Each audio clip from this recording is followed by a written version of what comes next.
whenever we have a conversation about AI, artificial intelligence, or anything of the like, we go to this dystopian mindset where AI robots take over the world, everyone's cooked, it's game over, it's GG's, we're done for, right? That's the dystopian reality that we head to. But what if I told you that there was a possibility that AI could actually use for something a little bit better than just that?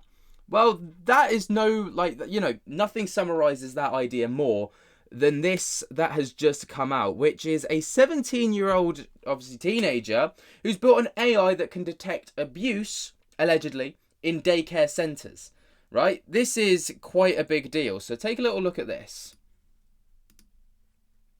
So the idea is that the AI program runs, and what it does is it reads body behaviours and body language, and it detects potential signs of abuse based off of, behaviour patterns. So green means obviously, there's very little to minimal chance of abuse, and then the more red that it becomes, right, so we've got a little bit of dots of red here, and then the more red that it becomes, the higher the possible probabilities are. Now, obviously, this could be fantastic, but there's also an argument to be made that this could really get a lot of people in trouble when it's not even their fault. First of all, let's talk about the program, then we'll get into the dystopian reality of this. So, this was produced by someone called, I'm going to butcher this name and I do apologise, Chow Zi Lok, who is a 17-year-old student from St. Mary's Canadian College in Hong Kong. And she unveiled KidAid, an AI system built to monitor daycare security cameras to detect possible signs of physical abuse. What makes it remarkable is the precision of its audio and video recognition. KidAid doesn't just watch, it flags suspicious movements and interactions in real time. Despite being developed just 6 months on an old laptop, the project has already won top awards in Hong Kong Science Fair and the International Infomatrix competition. This breakthrough highlights how AI could step into the hardest of areas of human oversight, protecting children when adults fail. It's a socially urgent innovation from a young mind that could reshape trust in daycare surveillance. Now, just looking at the comments section of this post, please note AI determining what's good and bad. Please note, I can see why AI makes a mistake and a good person goes to jail. How to prevent this? How exactly does it parameterize abuse? This seems wrong with the potential issues. We're going to just need to colour the workplaces too. Chow, there's a lot of possibility here. Now, the idea, I think, is fantastic.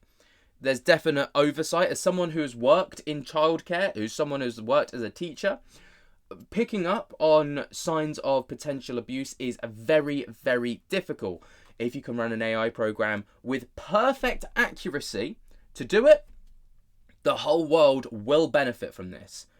But that's the key point.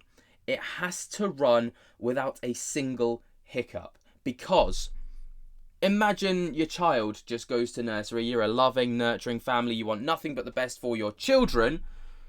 And you come out of school, right, and your teacher comes to you and tells you, oh, this AI detection system believes that you are abusing your child.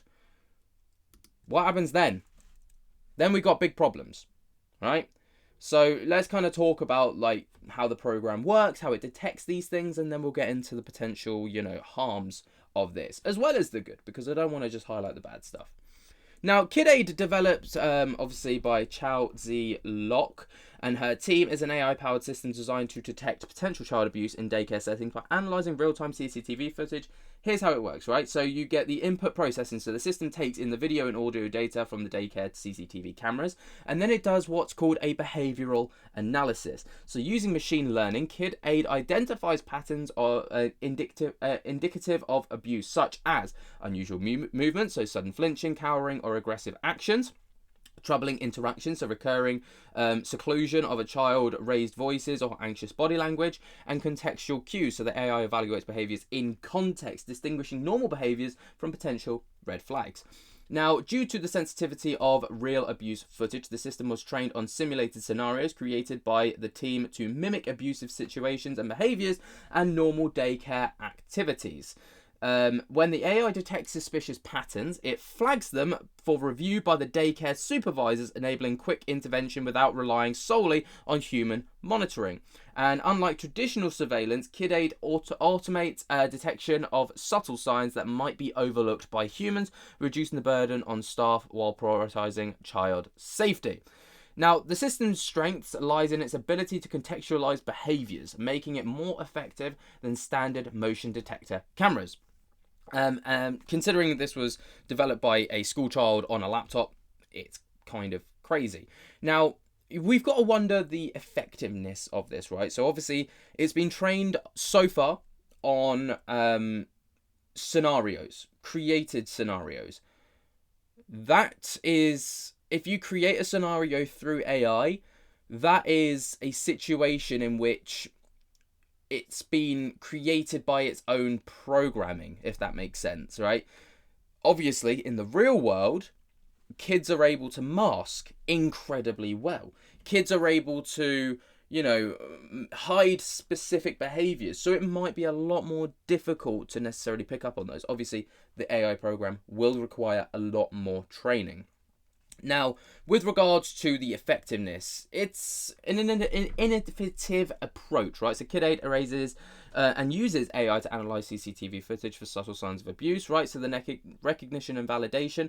The program received an acclaim from the Geneva International Exhibition of Inventions. Sorry, God, I can't speak today. Suggesting expert acknowledgement of the concept and its design.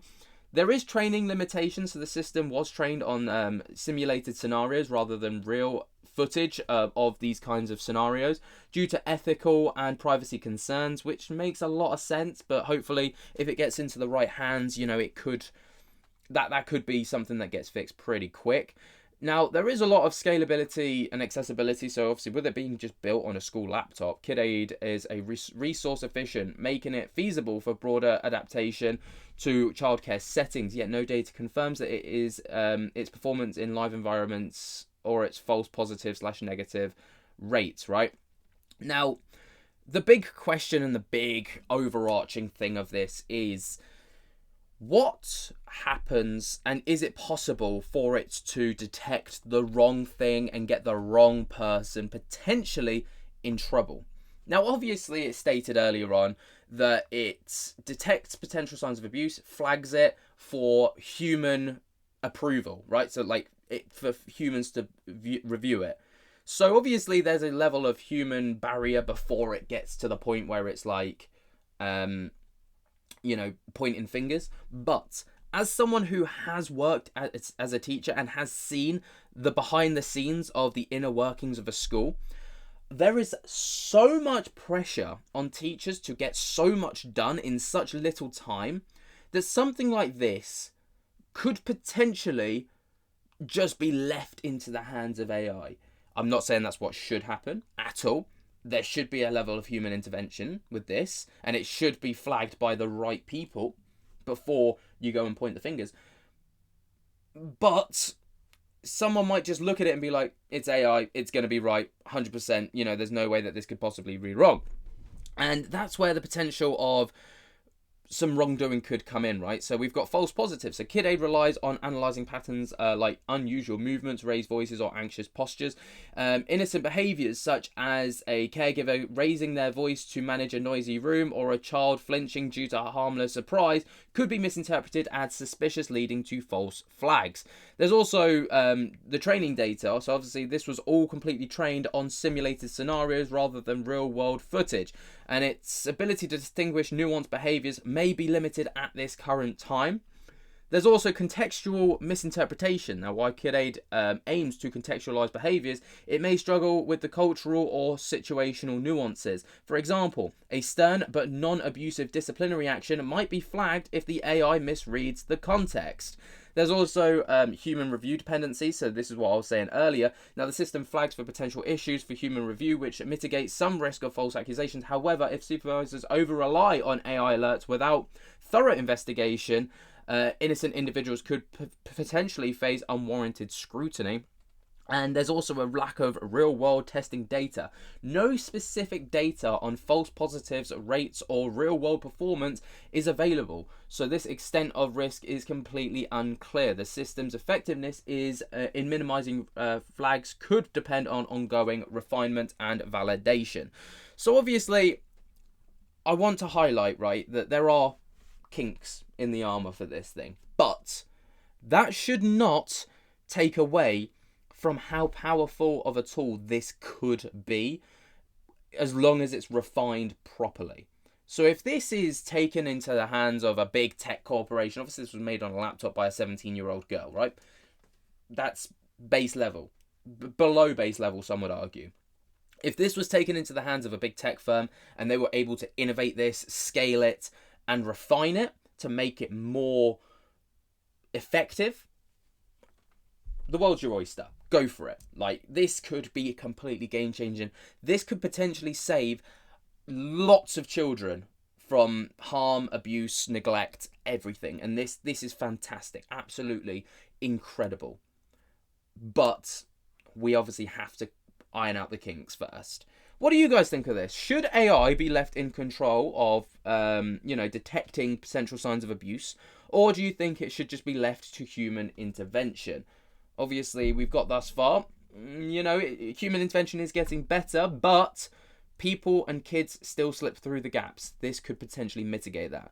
Let me know what you guys think down in the comments below. Way down there, jump to get the hell out of that like button and subscribe. And until next time, I'll speak to you later. Peace.